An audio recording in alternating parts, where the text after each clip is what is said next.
dizer bênçãos. Ou seja, minha amada, eu já tenho falado diversas vezes aqui sobre isso.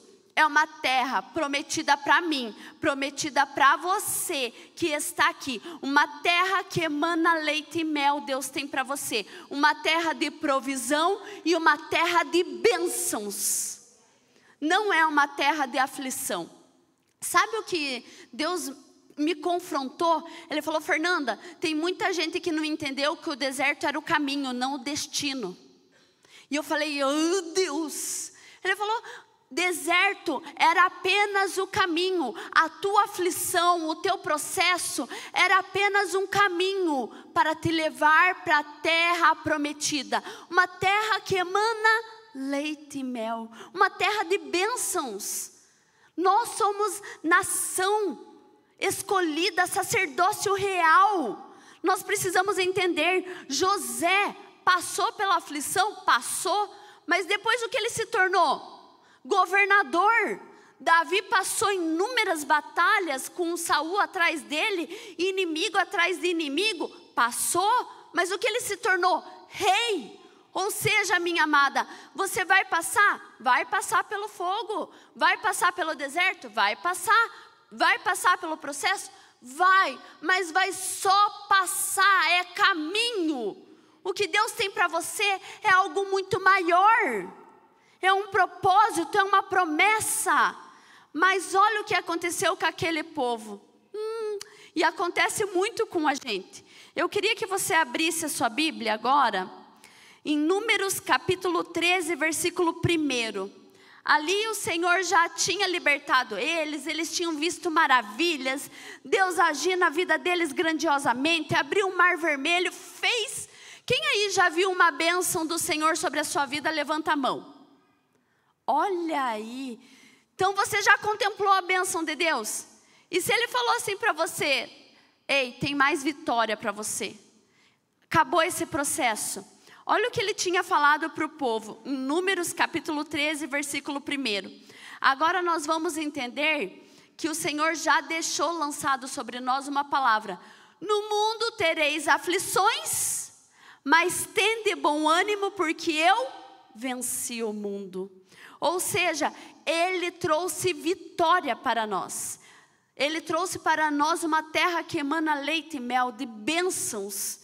Como o salmista fala: eu não correrei atrás de bênçãos, elas correrão atrás de mim. Ou seja, minha amada, a hora que você passar, a bênção vai te alcançar. Ó, continuando lá, vamos para Números capítulo 13, versículo 1. O Senhor disse a Moisés: envie homens para fazer o reconhecimento da terra de Canaã, a terra que emana leite e mel, a terra que eu dou. Deus tinha dado a vitória ou não tinha? Tinha. Deus já te deu a vitória. Preciso te dizer isso, Deus já deu a vitória. Quando me fala assim: ai pastora, você ora... A Andréia passou isso, só que na época era a Fer. Você ora pela minha carteira? Eu falei: Deus já deu, está na tua mão. Bora. Olha aqui, ó, continuando lá. Que eu dou aos israelitas, mande um líder de cada tribo de seus antepassados. Moisés fez conforme o Senhor ordenou. Do acampamento no deserto de Paraã, enviou 12 homens, todos eles chefes das tribos de Israel. Veja bem, agora Deus levanta, Deus através de Moisés, 12 homens para ir para a terra prometida, para ali averiguar. 12 espias, 10 foram e eram os pessimistas. Posso dizer uma coisa para a tua vida, um conselho para você levar? Se afaste de pessoas negativas. Coloque as pessoas positivas da sua vida. Você bem real. Coloque pessoas que vão dizer para você, não a que vai...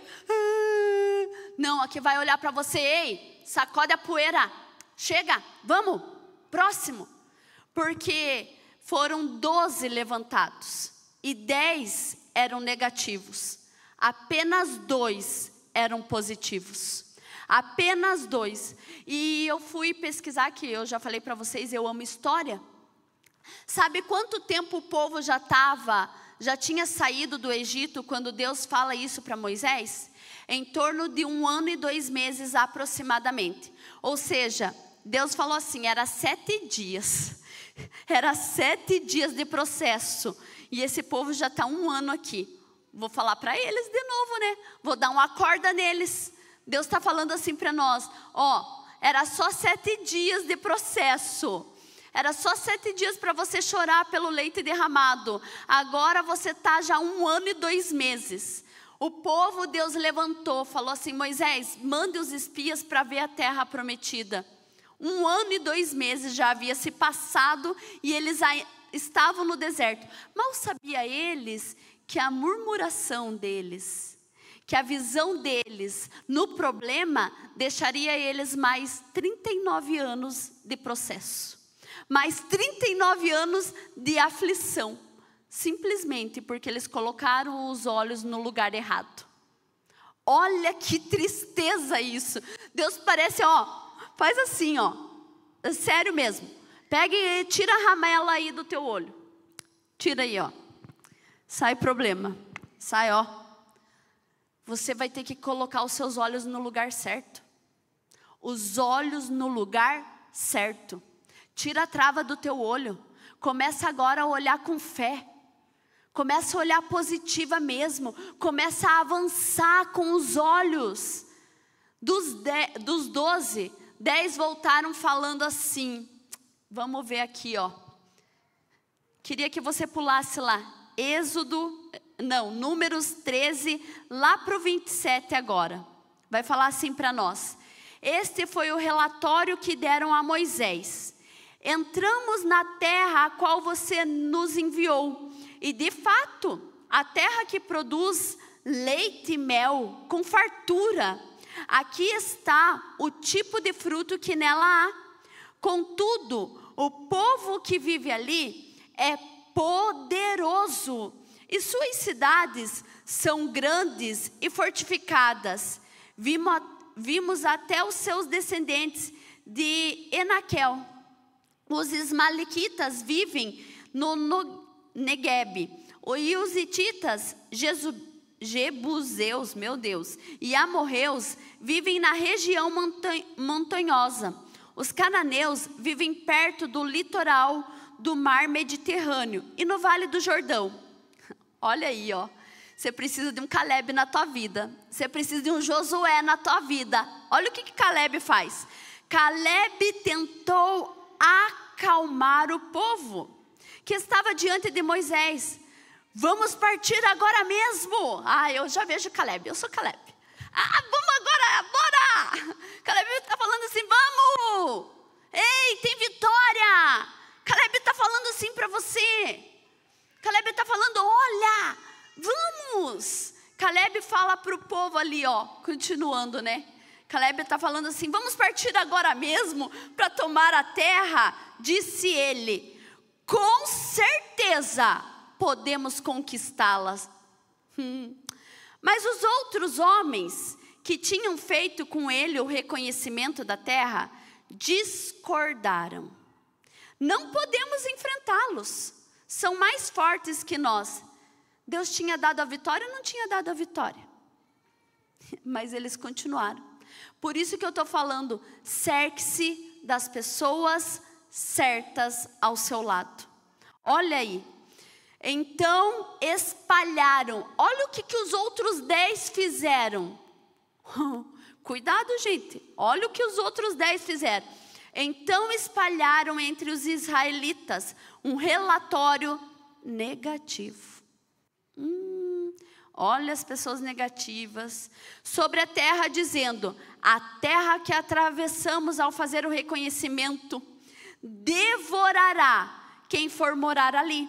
Todas as pessoas que vimos são enormes. E aí? Você está colocando os olhos no teu problema enorme? Você está colocando mesmo no processo que é enorme? Você está colocando no problema?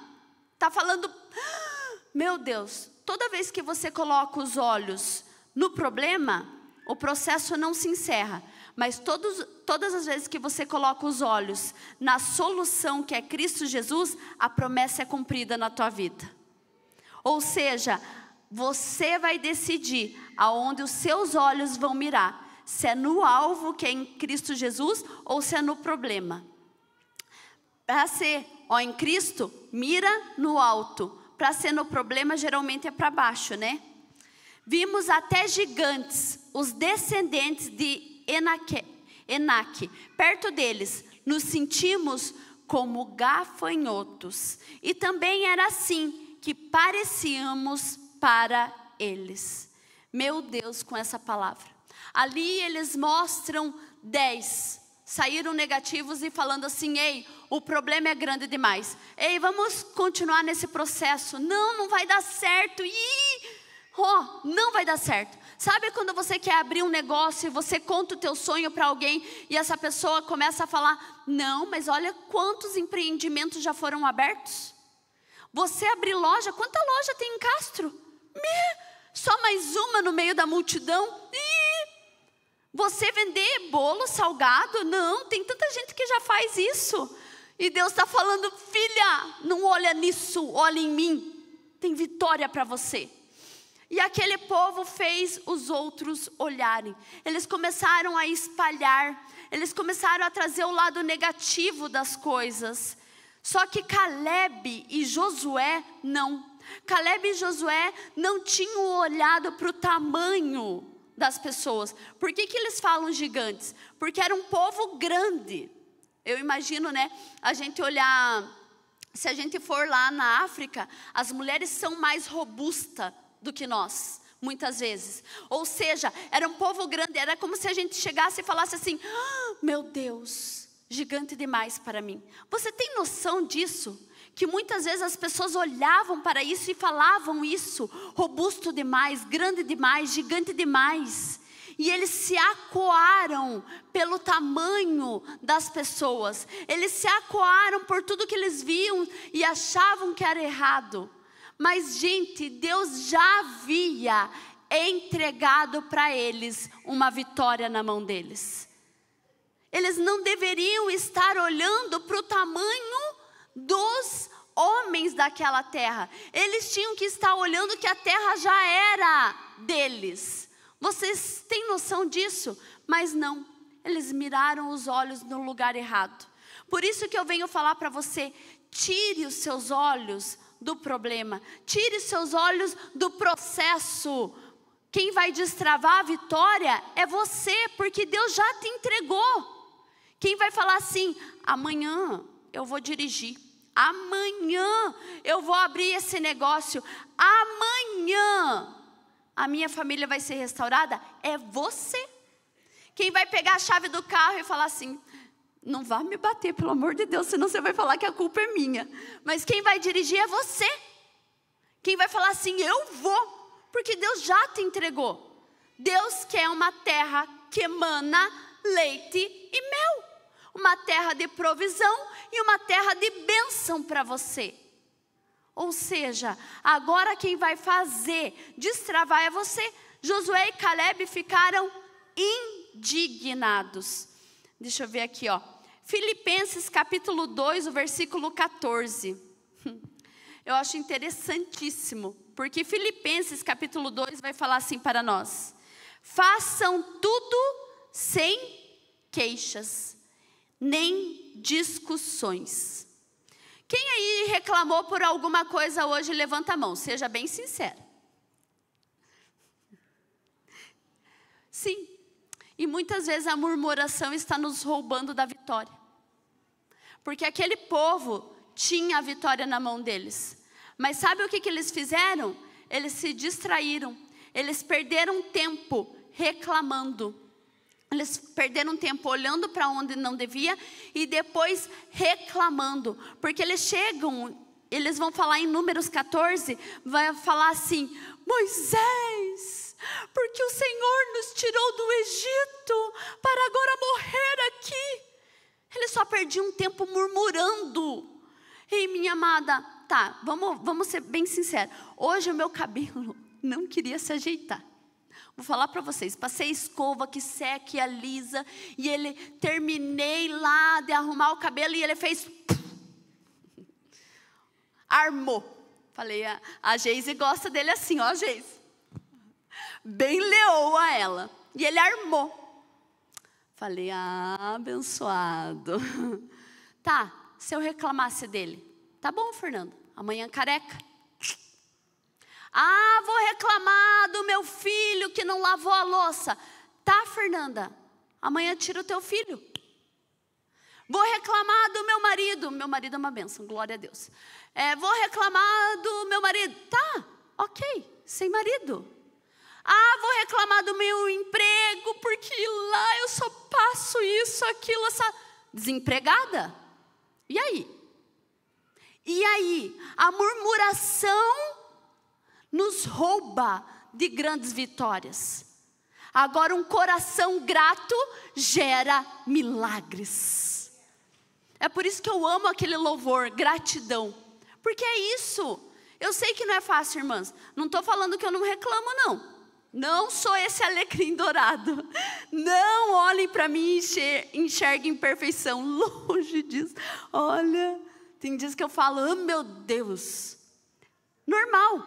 Mas nós precisamos tirar os nossos olhos daquilo que não faz bem para nós. Ali em Filipenses, o apóstolo Paulo, façam as coisas sem se queixar e sem discussões. E tudo que aquele povo fazia era murmurar e depois eles traziam as discussões.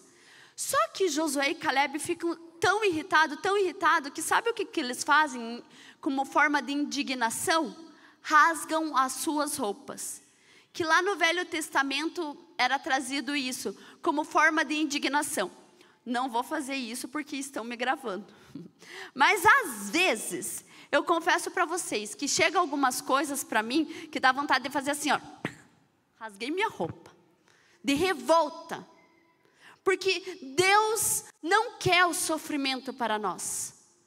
Deus quer que passamos por Ele para aprender. Provações são escolas do Senhor, mas não são o nosso destino. O nosso destino é promessas. Por isso que toda segunda eu estou aqui, levanta sua mão, cura, milagres, promessas. Eu acredito nesse Deus, e eu vivo na minha vida, e eu vejo que na palavra também existe, e eu desejo que você tenha bênçãos, promessas, curas e milagres. Eu não quero que você fique presa em um processo. Eu quero que você desate essas algemas, e que você corra para o que Deus tem, que você flua no que Deus planejou para a tua vida. Porque a palavra não mente, e ela fala que Deus nos criou com planos de paz e de bem, para que a gente prospere no futuro em que ansiamos. Ou seja, Deus quer que a gente flua e não seja travada. Não é isso que Ele deseja. Aquele povo, ele desejava que fosse para a terra prometida, mas ficaram travados no processo. 40 anos, por murmuração, por não colocar os olhos no que deveria ser colocado. Minha amada, nessa noite eu desejo que você viva coisas tão grandes que as pessoas vão olhar, é essa mesmo? Eu quero que vocês testemunhem a glória de Deus sobre a vida de vocês. Os anos se passaram, Deus ficou revoltadíssimo. Olha o que Deus falou para eles. Para aquele povo, em Números capítulo 14, versículo 8 e 9. Números 14, 8 e 9. E se o Senhor se agradar de nós, aí Caleb está falando, Ele nos levará em segurança até ela e dará a nós. É uma terra que produz leite e mel com fartura. Não se rebelem contra o Senhor e não tenham medo dos povos da terra diante de nós. Eles estão indefesos, não tem quem os proteja, mas o Senhor está conosco. Minha amada, nessa segunda-feira eu venho falar para você, o Senhor está com você. Não tenham medo deles. Não tenha medo do teu problema. Não tenha medo do teu processo. Não tenha medo do gigante que se coloca à sua frente. Continuando. Ainda assim, toda a comunidade começou a falar. Olha o que eles fizeram. A falar em apedrejar Josué e Calebe.